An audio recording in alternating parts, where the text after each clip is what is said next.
Hey everybody, you probably don't recognize me, some of you might. I'm Dominic Ledesma, officially the former president of the UNG Political Science Student Association.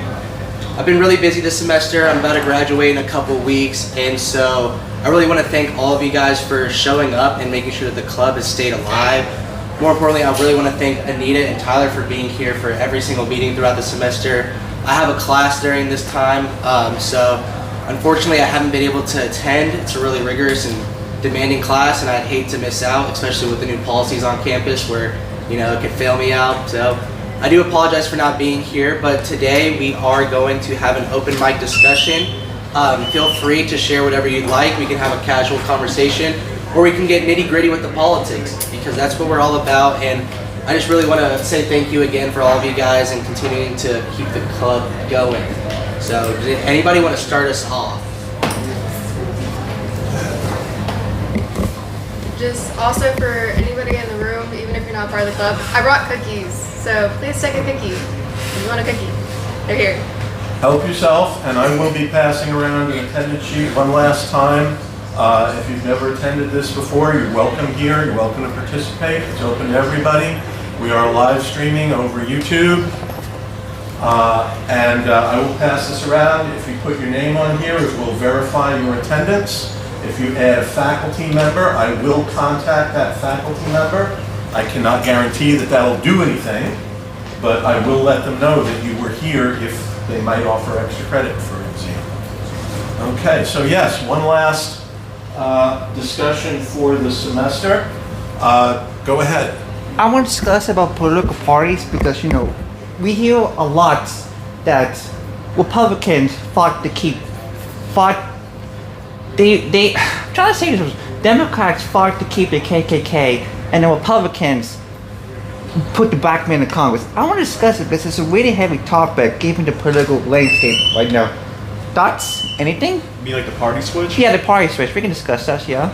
Okay, that's an interesting topic because when did it actually switch? There's a lot of different times you can look at throughout American history of what time they properly switched at. You can look at it. 1932. You can look at it with FDR, with the big switch, because the Democratic Party becoming more of a left-wing, progressive, social, economic type progressive thing with the New Deal and all of that. That was a big switch. The thing is, though, at the same time, there were still a lot of Dixiecrats at the time. Exactly. Again, most of the South voted for FDR, even though they were only voting for him because he's Democratic. They weren't maybe simply just voting for him for his policy, they were voting for him because he's Democratic. And a lot of Southerners did that. Maybe he's talking about maybe the 60s with, think about with JFK and Lyndon B. Johnson with civil rights and all that. That was, I think, was the big switch. I think that's when it switched. So the switch, which Nixon? I do believe that it was with Lyndon B. Johnson with the civil rights, with him passing all that, Democrats becoming more of the flip of them giving African Americans right to vote. Not right to vote. Not right to vote. Great Society. It's with the Great Society and all that, and I think that was a big switch. But also, you could think about even pushing even later with maybe Clinton. We think that's a big push where we're starting to switch it with the modern day switch of it, because now you can look at it and say that in the 90s with Clinton, with him with the switch that kind of happened after with Reagan, with him turning into a lot more of the conservative economic policies that Reagan implemented. Clinton did the opposite, a lot of it, and did a lot more left-wing type policies in it. And you can see that's a big switch that happened there. Two things. One, a little bit of trivia, and the other, an observation. The trivia, other than Dixiecrats, you know what they called those Democrats back then? Southern Democrats. Well, they were Southern Democrats, yes. Yeah. There was another nickname they had for those Democrats. It was a combination of a color and an animal. I've heard of that. Anybody know? The donkey. No, not donkey. Yeah, is it highly offensive or is that? No. Making sure it wasn't. No. No, I can't think of anything. They're referred to as yellow dog Democrats. Okay. The reason they're referred to as yellow dog Democrats was they said that they would vote for a yellow dog as long as it was a Democrat. Meaning they'd vote for anybody that was a Democrat, as long as it was, getting to your point. The other is an observation, which is when I started here, this area was solidly Democratic. I'm trying to remember the name of the representative when I first started here, something like Ed Williams, if I remember correctly. You guys might look it up, the 9th District. But in 1994, Nathan Deal was elected, and he was a Democrat. He represented this area in the House of Representatives, and he was a Democrat, and everybody around here was a Democrat. Within 5 years, everybody was a Republican. So yeah, there was that transition that I do remember, but it was a process that took place over a long period of time with a lot of Democrats. There was an old joke that used to go around, by the way, for everybody online, hi. There was an old joke that used to go around about Democrats who would have a secret plan to vote Republican. They would vote Democratic for House, Senate, but then they would vote for Ronald Reagan or another Republican presidential candidate. And that became, actually I'm not even sure if this is, and that became a fairly standard thing. And so you see in the 1980s, Republicans winning the presidency pretty regularly, but Democrats still largely in control of Congress. Exactly. Right? What was the necessity for, sorry, I just blanked so bad. What was the necessity for? Like for voting in secrecy? Like they were secretly, did you say secretly, like they weren't telling Oh, their I friends mean, and family type informally. thing? I didn't mean secretly in Oh, any okay. sort of official Okay. capacity. They were Democrats and they called themselves Democrats, but when they went into the voting booth on election day, they would vote for their local Democratic representative. And so this whole area voted Democratic for representatives, for House representatives, for state legislature, for governor. Georgia had Democratic governors until 2002. Okay. But when they went in the voting booths, a lot of them voted Republican for president. So, I mean, the main shift you're going to see, right? I mean, there was always like, within the Democratic Party, there was always like the northern-southern split between northern and, southern Democrats. And when, during the 20th century, the Democrats basically controlled the government, they essentially became the two parties, but just within the Democratic Party, and the Republicans just kind of sat there not doing anything because they never controlled Congress ever during that time.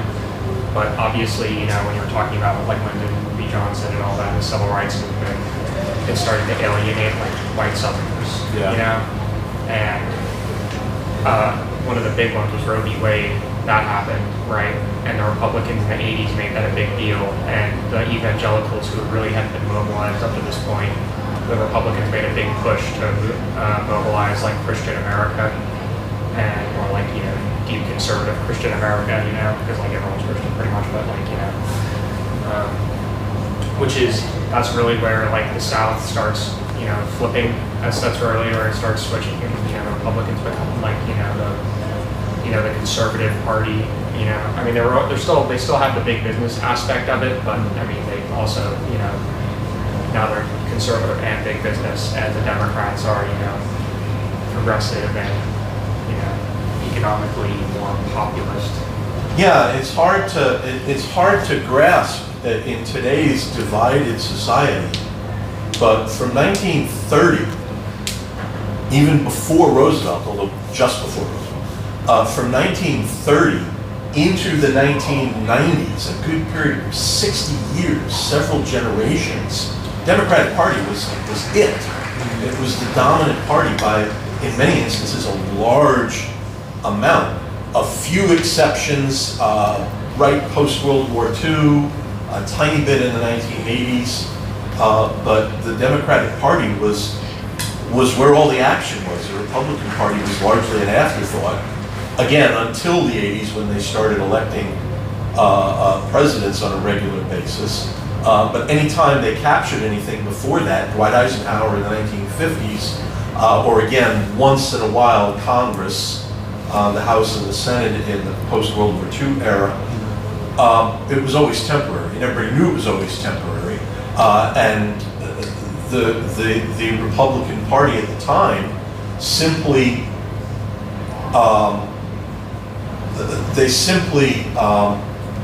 argued that they could manage the New Deal better than Democrats. They didn't plan anything different. They didn't want to change anything. They simply said they could do it better. And that lasted, again, right up until almost the mid-1990s. I was already here doing this when suddenly you sort of reached the tipping point. And you talked about how change had begun a little bit in the 1930s, a little bit more in the 1960s when you got your Strom Thurmonds and your Jesse Helmses changing parties. And then more in the 1980s, but it was really the 1990s when a lot of the change happened at the lowest possible levels, and even into the early 2000s. So again, Georgia had elected nothing but Democratic governors since Reconstruction up until 2002, when Sonny Perdue was elected. So you guys know the very first Republican ever elected, right? And he's still around. He's head of the university system. He was the former cabinet secretary in Trump's first administration. So a lot of that change has actually been very, very recent. But you're right, it's been a long time coming. Didn't we have like a streak of Republicans from election of Abraham Lincoln all the way up to freaking D. Roosevelt's victory? Yeah. Republicans dominated from their founding as an abolitionist party in the 1850s, right up into the 1920s, right up to Herbert Hoover. And into the late 1920s. In fact, some people have pointed out, again, this is just a coincidence, but it's an interesting thing, they were referred to as the Ohio Republicans. There were any number of presidents in the late 19th century that were from the state of Ohio that were Republicans. But that was an era of Republican dominance of both Congress and the presidency, and not so much the states. Southern states were still heavily Democratic. They were still solidly Democratic. I don't know if you guys have been in any of my classes before, but I have shown the images of the Solid South, a graphic of the Solid South and into the 1930s, and really it continues after that. It is an amazing graphic. Look it up if you get a chance. There were almost literally no Republicans in the South. Almost literally. The elections were decided in the primaries because there was no Republican primary, because there was no Republican Party in the vast majority of the South. So if you wanted to win anything in the South, you had to run as a Democrat. So again, what we know of today as the partisan divisions is very, very different. It's very, very different from when I was in your position in college and for decades before that, half a century even before that. I think we're also seeing a lot of changes in, like I've heard, a lot of changes when it comes to also unions. Recently, unions were widely considered to be one of the biggest bases for Democrats, and it's really, really shifted to be towards Trump and the Republicans now. It's obvious that like the Republicans also themselves are changing now. They're not the same Republicans that I'm sure Professor Caravalli used to have whenever he was in college. The policies that they're running on are completely different, and I can see how they're catering towards like bringing these sort of manufacturing back that is really, really going to impact their bases, because they feel disillusioned with the flight of industries that happened in the, I believe it was the 80s and the 90s, that just brought complete, devastation to the cities they were in, into the industries they were in, and that is something that like we have to see too. Like, yes, it's true that the ideologies changes. Like, the Democratic Party is no longer the party of the KKK, and it's no longer the party of the South, but it also speaks to like the changes that are current and how unions that used to always lean left now are completely leaning right because of the message that they're advocating for. I don't know if I'd say they're leaning right, but they're definitely split, and that makes a big change from when unions were solidly Democratic. So yes, there has been a big shift to the right, but I would say they're still split. That began with Ronald Reagan getting some union endorsements in the 1980s. But yeah, you're right. Unions used to be very, very Democratic. I remember back growing up in New York when you've heard of the term union shop, which generally means a business that will only hire union members. But I also remember a different kind of union shop, which was a shop, a retail business that would only sell to union members. There were any number of these, and there were enough union members. Union membership has dropped tremendously in the last few decades, but there were enough union members that these businesses could sustain themselves while still only selling to union members. So the landscape for unions has changed quite a bit too. Yeah. So the thing about like unions, right? I guess there's kind of like because in the 90s, there was like convergence on economic outlook and policy between the Republicans and the Democrats. Reagan like came in and was like, we're going to cut, social spending. We're going to do all, we're going to move towards neoliberalism. We're going to do all this. And then Bill Clinton gets elected and he says, we're also going to do that. I'm going to continue the Reagan cuts. I'm going to continue doing the neoliberal project the same as, neoliberalism. You can take a look at, the short-term gain in the 90s for the long-term cost in the 2000s, know what happened there, but so it's which is funny because even when you think about like Republican states, they're the right to work stage, which is like objectively one of the worst things you can do to unions is the right to work, which basically just completely destroys the bargaining ability of unions and like their ability to strengthen themselves and all that, and I think the reason that some unions might, go to the Republican Party, the party of big business, which is still unabashedly, the party of big business, look at the tax cut they're trying to push through, like obviously they're still the party of big business. And, even thinking about like how Biden had like actually a very aggressive labor secretary. The first president, you said Biden? Yeah, Biden. Yeah, the first president to walk on a union picket line. Yeah, so Biden was very, his labor department was very aggressive and very, for union and all that. And I think the reason that, because it's, populism is the new, the new wave, the new political craze that's driving most people's decisions, right? And I think that, right-wing populism happens to be, because the Democratic Party isn't really necessarily using left-wing populism because, that might scare their donors a little too much. So, they still are like, oh yeah, we're going to steer the ship as it is. America is already great. They say this. They'll say, I'll change. Kamala Harris said she'll change nothing from the Biden administration. She's going to sail the ship just as is. You know what I mean? So they're not really using left-wing populism. But the Republican Party is using right-wing populism, which is immigrants are taking your jobs and all that. Foreign companies, foreign manufacturing is taking all of our jobs and all that, which has allowed for them to capture some specific unions. Well, unions are rational actors, and they will go where the power is. And so, as Republicans gain power, unions felt the necessity to, I think in many instances, unions have been reflective of the larger political climate. I think they're still largely Democratic, but they dealt only with Democrats when Democrats were in power. As Republicans began to gain power, they felt the necessity of dealing with Republicans too, and throwing their support behind Republicans in some instances. Maybe when they saw the handwriting on the wall, when they knew that, even if it's before Election Day, we know Ronald Reagan's going to win re-election in a landslide, so we might as well get on his good side. That kind of thing. We might as well endorse him, make him happy, because we're going to have to deal with him. That kind of thing. So I think that's a good part of that also. But you said they're rational actors. So then, my question is, we are seeing a realignment right now in terms of who is going for what. What can and it's the $1 million question that I feel like even the Democrats themselves are posing. What sort of changes, as we were saying, they were trying to steer, what you were saying, Kamala was trying to say, America's already great. We're trying just to steer the ship right and just continue as we're going.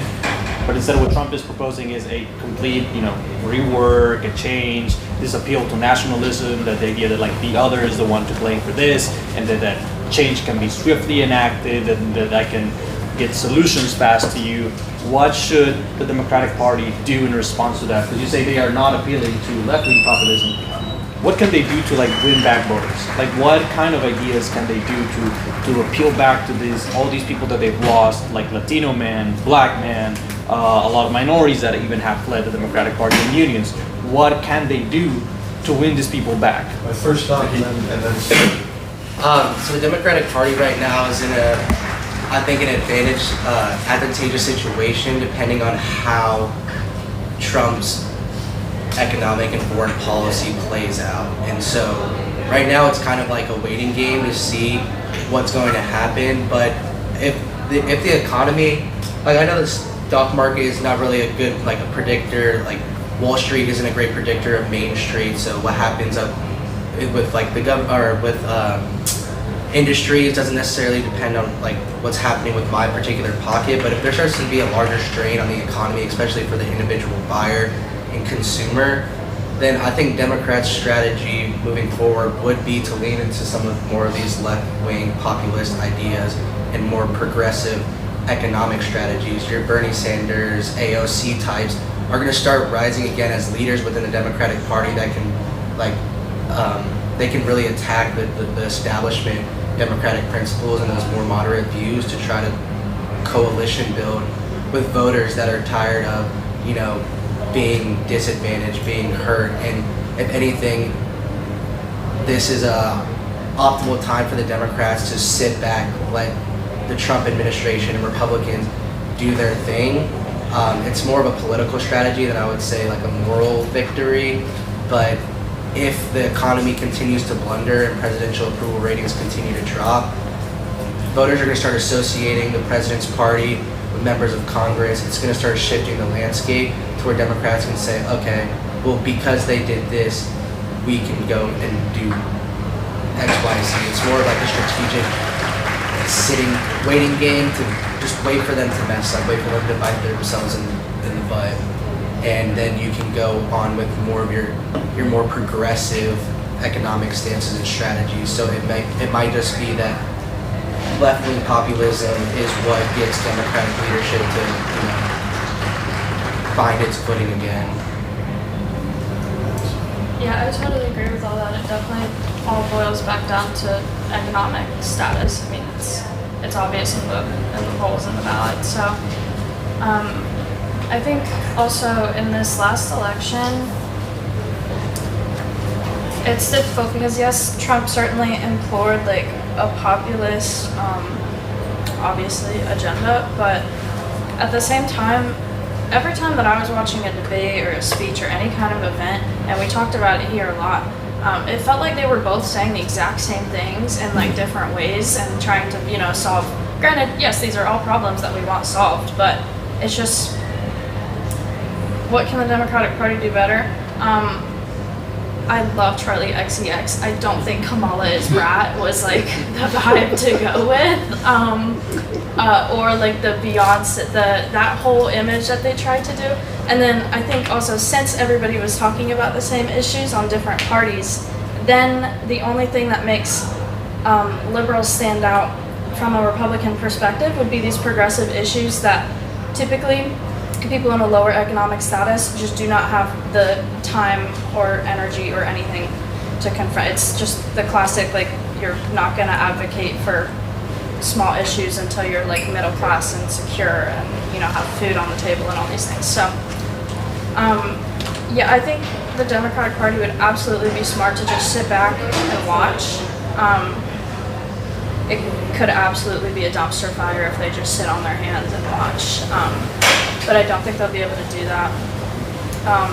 And then the only other thing, like, they were obviously at a disadvantage, but I just think they were trying so hard to distract from Joe Biden that they got lost in it all.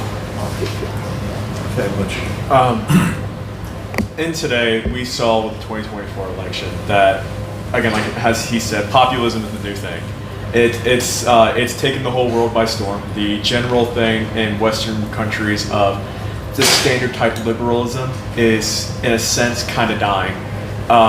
We were seeing it actively with what happened with COVID, that a lot of these liberal governments, when I say liberal, I don't mean left wing, I mean like general liberalism when you think about political science, like that type of liberalism.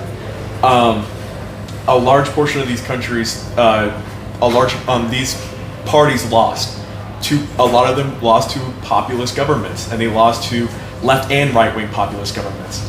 And I think today the Democratic Party stands at a point of a choice of either staying the status quo, of going the way that it has been going, of the standard American liberalism that it's been going down, but it's showing that again in the 2024 election and in 2020 that it's not working with the general American public. Or you gotta pivot and you gotta go to a more progressive type policy. You gotta accept the populist left wing agenda now. That the Republicans are saying that that Democrats are communists. You might as well start appealing. You might as well start saying, "Hey, why don't we start adopting some of these things that they're accusing us anyway? Let's start advocating for free healthcare and free education. Let's start advocating for maternity leave and all this stuff. Let's start doing this stuff because the thing is, though, we've seen in polls that when you tell the Americans, do you agree with privatized healthcare or public healthcare? A lot of Americans actually do like the idea of public healthcare. A lot of Americans also really like the idea of free education, or at least cheaper education. A large portion of Americans love these things, but as soon as you associate with the Democratic Party, they're like, no, we're not doing with that. You got to start adopting this. You got to start accepting these aggressive policies, because if they're going to be going way more right, you might as well start going a little bit more left, because staying in this moderate course, trying to appeal to the right, it did not work. We tried during the 2024 election trying to reach over the aisle, picking over moderate voters. It did not work. I think I saw it where I think 96% of registered Republicans still voted for Donald Trump, and only 2% voted for Kamala, and 2% stayed home. So it did not work. That whole policy of getting Dick Cheney to advocate for Kamala, getting a lot of these moderate Republicans to say that we need to support Kamala, did not work. They don't want to hear it. You might as well grab back the base that you have of progressive left-wing people of the younger population and ride fully with them. That's what I think. Okay, we got a bunch of people over here. I'm just going to let you guys fight it out. I mean, also one of the things that the Democratic Party really needs to do is they need to actually start being proactive in their like political agitating. Typically what happens is like the Republicans, like, you know, immigration wasn't a problem until Republicans were like, immigration's a problem. Fox News 24/7 broadcast on the border. Look how many people are crossing. Same number of people that were crossing the year before they started news coverage in. And then, right now, you go to here where the Democrats basically just capitulated at every single step of the way and being like, yeah, okay, Republicans, you defined this problem and we just 100% agree with you. It's a problem now. Mm-hmm. Instead of like creating their own strong pushback, you know what I mean? Instead of, you know, they basically, Democrats are just passive, you know what I mean? They just let things happen to them. You know, they let the Republicans like define the big issues. They let them choose what, like how to frame the debate, you know, and the Democrats just sit there. And then when they get back into office, they don't even, because like Biden didn't even reverse a lot of Trump executive orders. He just kept, he kept a pretty good portion of it. He kept like the tariffs on China and stuff. He kept that stuff because he basically capitulated to Trump that like, okay, this is just how the new world works, right? And then, you know, 4 years later, right, when he keeps all that stuff and he doesn't, you know, make any progress, everyone gets mad that nothing changed, and then they vote Trump back in, the guy who originally, you know, steered things this direction. So I mean, it's like if the Democrats want to like actually, you know, get like an Obama, and, like, you know, have something like, you know, get some dual elections going on where they actually control the government for more than 4 years or more than 2 years actually, because, you know, it'll get split in the midterms. They need to actually, you know, be more proactive and like, you know, actually define the problems, because Americans are malleable in what they find important. Okay, before we get to you guys, we have a question from the other side of the room. Or Hi. comment. I'm gonna try not to fumble over my words. I hate talking in front of people. But I agree with what, you know, a lot of people have been saying about the issues with the Democratic Party. I think that the Democratic Party in the United States, as it is currently, is way too moderate and refuses to take a hard stance on a lot of issues that progressives really care about. Like, something that I saw within like a lot of left-leaning circles for Harris was a lot of critique on her not really taking a hard stance on things like, you know, the Israeli-Palestine conflict and LGBTQ rights. Like, I have a lot of left-leaning friends who voted Green Party in the most recent election because they didn't feel represented by like the establishment government. So I definitely agree with the notion that the Democratic Party needs to, play into that whole, left-wing populism idea and veer further left. Because I feel like as a whole, like not even just in America, but globally, the Overton window has shifted further right. And, the right-wing, political presence in this country has definitely veered into a much more extreme conservative position, while the Democrats have remained very moderate, very centrist. They play it very safe, and I feel like a lot of Democratic politicians who've been in office recently have been kind of sitting ducks who haven't really done much. So I hope that, as things go on, the Democratic Party will be able to improve that. Okay, you guys go ahead. I definitely see what a lot of people say, and I've heard it actually both ways. I've heard either the appeal that like the American Democratic Party should steer left, right? Should appeal for more democratic values, for more the implementation of social programs, take a lot of these programs that are significant and are ideal to the left and run with them, instead of trying to appeal more to a centrist belief. Well, I also hear a lot of people saying that's one of the reasons why they didn't do such well. Like they should do more of an appeal to the right, especially now that we've seen like the polls of Trump going down. They said like they should capitalize on all these people who are, steadily being disillusioned with the supposed economic victories of Donald Trump. And I feel that the idea that populism is being such a big thing right now, it's because we are coming from a very, very big time of economic turmoil at the global level. Like under Biden, everyone was suffering. Every single country was suffering, even the US, but we were doing better than most. Like a lot of European countries would have died to have the economy that we were having. We were still seeing growth while many other economies were going down. We were stagnant or going down. So what I believe it's very important for the Americans is that there are actionable issues that the Republicans were taking on, right? Like it's easy to say like these are this amount of people crossing the border. This is the crime. This is something that you can point, right? This is the prize that is going up. It's something that they can point at and make a show of it. And it's very easy for the standard person to just see that and see something that they can relate to and something that they can take account for. But then when you start talking about, well, if you see in the global scale, we are actually doing better than any other country, and we are seeing growth. You don't care. You care about milk being more expensive, right? So the idea that now Democrats is easier to run as an opposing party, we can capitalize on the prices are not going down. These are all these violations that are going through that some people just still might not care. They have to balance whether they want to move more to the left and do a lot of the policies that even you said many Republicans and many people from the right care. Like people care about protecting their parks, right? It just matters if you're saying it's protecting a place where families and the central nuclear family can go and enjoy themselves, or if you're saying this is a place where people of all genders are included, but they still care about the parks, right? It's just a matter of how you phrase things that people care. If you were a pro-nationalist person, you would have cared for more access to healthcare to women, right? Because you want to have more like white women having white babies. But if you were just a person who just legitimately wants women to, have childcare, be able to have accessible healthcare whenever they're having the new generation of Americans, then that's also a thing. Like many Americans want the same thing. I feel like now the Democrats have to focus more on an actionable plan, on things that they can point to and the regular Joe can relate to and can work towards. So either that may be either steering more to the left or more to the right. I don't know, because we'll still have a lot of Trump ahead of us, and this we can see how things change in just 1 week. But it is still very important for the Democrats to be posing themselves with these questions and see how can they steer themselves as a party and gather more people.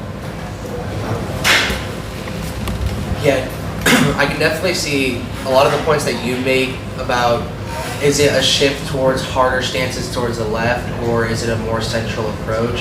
And I understand the critiques that have been given in the room, but I think Tyler's point about like definition and framing is what's going to be the most strategic plan for Democrats come midterm elections next year. In order to capitalize on the House and potentially the Senate, what they're going to need to do, I think, is, I already said, like, it's a bit of a waiting game to see how the economy takes place, and that is primarily going to be the number one issue. I mean, recently, I think polls have shown that immigration has dropped from being one of the top 5 issues to not being considered amongst voters as a top 10, but the economy is constantly going to be something that affects each and every one of us. And so the strategy for that is to be more progressive economically, but then I could also see the argument being made for that perhaps some of these more progressive, hard left policies socially might not be appealing to the effective voter, to the average voter. And so with that in mind, the Democrat strategy moving forward still needs to keep in mind that a majority of voters, although they do vote based off like a voting queue is going to be party identification and how their family has historically voted, a lot of them are just voting based off of personal interest, and a lot of them aren't even interested in voting at all. So how can you mobilize these voters? Well, it's by bringing up the issues that affect them personally. And so again, it gets back to this like root idea of populism. You bring up a great point with COVID-19 and how the pandemic affected economies at a global scale. And so I think that a more national focus is strategically advantageous for Democrats, because how can they focus on the United States, her citizens, and what they as a party can do differently than the Republicans. And so the reason why I think the definition, framing, and coalition building is going to be the most important thing for them is because they can't just be on the back burner and allowing Republicans to define the predominant issues of the generation, because in even just a traditional debate format, if you let your opponent define what the issue is, what the proposition is, then you're no longer advocating for your stances and you're defending and rebutting against the opponent's stances. And so in order to have strong leadership within a democracy, you need to be able to bring forward your own propositions, your own contentions, rather than just saying no to the other team, because there is a large share of the population that would vote for that other team. And so by saying no, you're isolating a huge portion of the voting population. So it's a difficult challenge ahead for the Democratic Party, but it is like, how can we start framing these issues in a light that represents our ideals versus allowing Republicans to just set the game.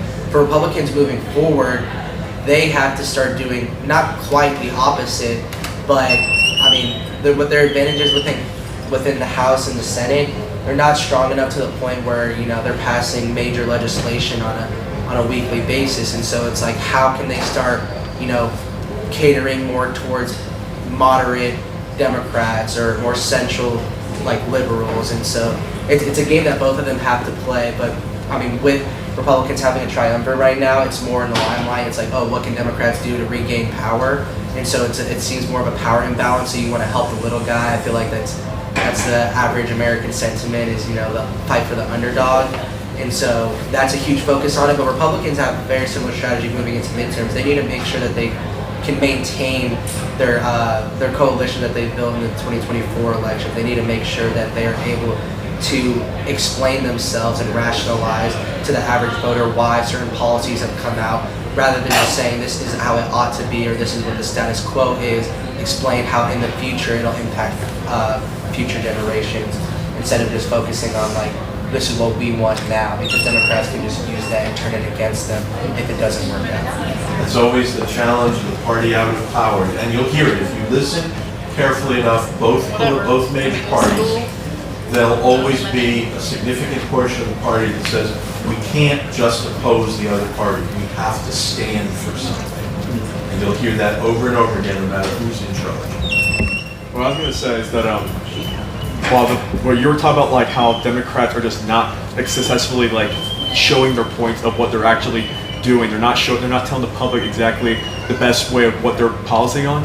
I think the biggest failure of the Biden presidency in 2020 was that anytime he did a good policy, anytime the Democrats did some amazing, like the infrastructure bill, the CHIPS Act, just like you could probably name a whole other ones. The only ones that come in my head right now. But when those things happen, honestly, the average American didn't even know. It's sad to say, but most Americans didn't know these things even happened. I've talked to my parents, I've talked to friends, I'm like, oh, did you know about this? We're like, no, they didn't hear about it. But when Trump was president, any slight accomplishment that he had, he would go on TV and blabber about it to everyone, saying, look what I've done, look what we've completed, look what we've did. And it could be the most minute thing, but in the average American's head, they see this and they're like, oh my God, they're doing stuff. Holy crap, this is amazing. But again, Biden and the Democrats, they like doing it like a modest. They don't want to seem as the aggressive one. They want to seem like they're the proper, clean ones. They don't want to brag about it. So when they're passing all this stuff, they weren't saying anything. They were just sitting back down and like, yeah, the American public is smart enough to understand that what we're doing is good. And then we saw in 2024, the biggest issue was inflation. Inflation was down to 2.9%, a healthy number. Average American was still thinking it was like 8 to 10% because no one was saying that we successfully completed. If Trump was in Biden's shoes, he would have gone on TV day one like, guys, you would not believe it. It's at 2%. Look at this. I'm the greatest president that ever lived. I think that's one of the biggest failures of this presidency. He did not successfully convey his points. He did not. Okay, Sedona, do you want to go first? Go ahead. I don't think it helps that he wasn't like physically able to convey Yeah, that's another any big of one. his points. It was definitely his age impacted a lot of it. Yeah, I think. Yeah, I don't know if it was like less. I think I understand the like not bragging, like the point that you're making for sure. I just feel like part of the reason that they couldn't advertise what they were doing is because he literally could not sell it if he tried. Well, I'm saying that even the congressmen and senators still weren't publicly going on saying a couple things we completed. Yeah. It was just like, I do agree with that. Biden's age, big problem. Yeah. I do not think someone who's in his 80s should be able to run and win the presidency. That was a big issue. Yeah. But it was just that even though like Democrats in office still, they were still not bragging about it like what Republicans were doing at the same time. They just need to be louder. Yeah, they don't. they want to seem like they have the moral high ground. They want to seem like oh, we're not going to be the loud, obnoxious ones. We're going to be the good people. And then it didn't work. I think before we go to Lisa, I just wanted to make mention of what you guys both are bringing up here. I think quite probably that Joe Biden's personality did not fit well with somebody who might have questions raised about their age and their fitness, their physical fitness, because Joe Biden was not one. He's not one to do that. He's one of the things he was famous for was even as a United States Senator, even as Vice President, he would still ride the Amtrak train, to and from. He wouldn't to and from his home. He was humble. He was very, very humble, very, very low key, and he was not the kind of person to jump out and say, "Look what I did! This is fantastic." And again, as somebody ages and somebody slows down, that begins to look more and more like he might be incapable. They tried. Anybody remember Dark Brandon? Oh yeah. I remember that. Right? I remember that on Twitter. That only lasted for about 2 weeks, right? Yeah. And it doesn't fit with Joe Biden. It just looked kind of weird. Anybody remember him with Jay Leno driving a Corvette? He drove a Corvette over 100 miles an hour. Yeah. Barely remember that too. I mean, Donald Trump makes up excuses like, "Well, they won't let me drive," probably because he can't drive. He's never had to growing up in New York in a wealthy family. He never had a But Joe Biden drove over 100 miles an hour. He loved cars, but they didn't promote that. And as somebody ages, that might begin to look like, oh, he's slow and he's just not capable. Especially when you have somebody like Donald Trump on the other side who is very, very eager to talk about his accomplishments. Well, I agree with that. I think that really, despite like Biden's age, I don't think that it really was just Biden, because if you even look at like the Obama presidency, like the Democrat before Trump, like even him passing his agenda seemed like he was a pacifist. Like he didn't really like promote anything, and it just it seems like Democrats for a while, they've just been in this kind of like sedentary, just, oh, well, like you said, like, oh, well, people are smart enough to know that this is a good policy, so like they should just know to push it instead of actually like using their rhetoric and like be like, hey, like this is good. Like you said, Trump was literally on accomplishments that he didn't even make. He would still just be bragging like, about it. hey guys, look what I did. Like, and I just feel like if Democrats did more of that, then it would just be so much better. They think it's still 2008. They really think that they can still keep this low-key attitude. It's not that anymore. Trump changed it all. Yeah, actually, and again, you guys know that I wrote about that Barack Obama was hesitant to try and sell his accomplishments. He was of the belief that good policy sells itself. Exactly. And you don't need to go around promoting it. And so what that means is, for 12 out of the previous 16 years before 12 out of the previous 16 years before this year, you had 3 presidential administrations that were Democratic that were just kind of, don't brag, don't shout, be low key, everything will take care of itself. And that makes Trump stand out all the more. Exactly. Because it's been the better part of a lifetime for most of you guys, going back to before 2008, and actually before that, when you have George W. Bush, who was relatively low-key himself, and the rest of his administration was. Well, I think Democrats are more in like this soft power kind of aspect. They're really just not. Okay, yeah. I think that the digitization of national media has a huge part to play in this. In our political leadership class, we constantly talk about the role of charisma in political leadership. And so leadership is typically thought of as, an individual and their personality traits, but then you fail to consider the historical context if you just focus on personal qualities. You also fail to consider followers are a huge part of leadership. You have to be able to mobilize a base that will not only support you and pursue your ideas for you, but you don't want to, alienate anybody. And so now that I've written papers on this before, but I feel that social media is primarily driven through, flashy headlines, bashing other people. Strong emotions. Exactly. Yeah. And so it's a new strategy that I think the Democrat Party needs to take moving forward that Republicans have really started to hone down on. And it's this idea of presence and being able to communicate your ideas in a manner that seems like you're developing a lot of ethos when you're delivering speeches and when you're presenting platforms in which you're giving not just the party credibility, but you as an individual. It's a career strategy, honestly, because you're not just setting yourself up to be an exemplar for what future leaders should look like, but what you can potentially do at a higher level of office, and you're setting yourself up within the party itself to be a future leader. And so Democrats right now have just, I would say, a sparse number of what I would think of as traditional political leaders, and that they have leadership organization within the party itself. They have establishment members. They have people that have slowly built up coalitions, but there isn't like a voice for the Democrats right now. Yeah. And when you bring up this idea of Biden, I think Obama did a great job. I think he was probably perhaps the most charismatic president that we've had within at least my life. He has that advantage going for him. He may have been low key, but he was charismatic and he was attractive.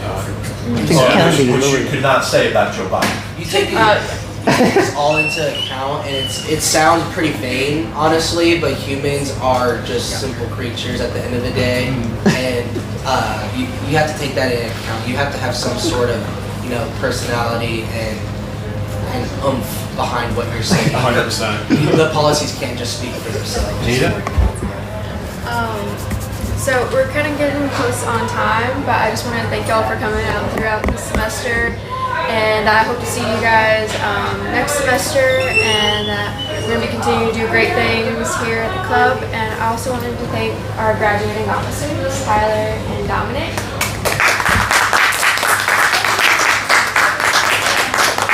And yeah, so last meeting. Thank y'all for coming. And also, there's still more cookies over here. Please, I'm anybody?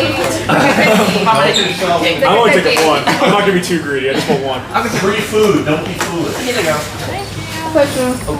Those are pretty damn good. You think you No, patient? Oh, these are good, man. She has chickens, which probably eggs. So happy.